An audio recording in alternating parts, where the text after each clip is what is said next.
I really like the way that the sport is going, and I think it's crazy like to have been part of it and seen like the growth and the innovation. Just to think how slow World Cups were being won like 10 years ago is quite crazy. Like now, you know, the speeds are much higher now. Bikes are so much more capable. I'm Simon Andreasen, and I am the current marathon world champion, racing for Orbea Fox team.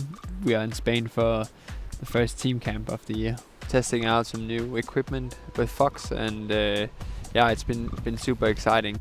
Hey, I'm Jen Jackson for the Orbea Fox factory team. I'm Canadian cross-country, short track and marathon national champion, and we're in Spain for our team camp. So we are here to try out the new 34 SL in actually a 130 this year. Super plush, like that's the thing I noticed the most. And compared to, like I was running in a 120 before, you get more of the ease out of the fork as well. I think the main difference I feel is I have way more plushness in the fork, and it's like more small bump sensitivity, and then also you just have increased confidence in a way that you like the stuff you normally would hit where you like kind of feel a bit on the limit. Like now it just feels like you're cruising. You feel like your limit are pushed a bit further on the up split.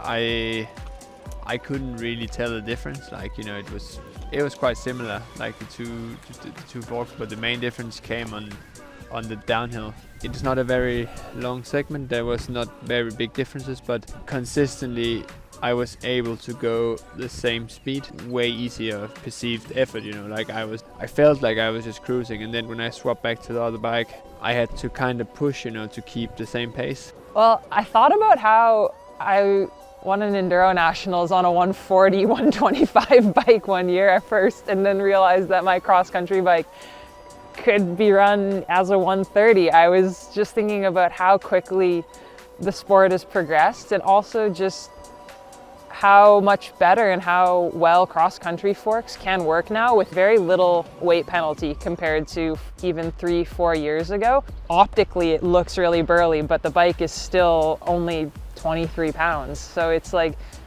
there's a bit of a contradiction in the mind sometimes, I think, of what like looks fast and what looks burly and might be slow and cumbersome. But I don't know, I think it just looks pretty sick. You can arrive at the descent when you need to be able to give everything for the climb and get that bit more out of yourself, rather than fighting the bike on the descents and having to really work to make a difference. Then you just are saving energy, which then makes you more efficient overall.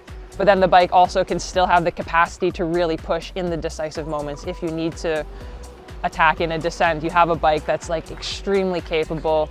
Seated position, you can make other adjustments. Like I'm gonna go to 165 cranks this year, so my seat height will come up a little bit. So then again, my like saddle to bar drop will go back to where it was before I had the 120 fork. So shorter cranks, longer fork. I'm probably in the exact same position as before, but I have a bike that's just, again, those optimizations, little tweaks, a little more here, but less there, and overall the level goes up.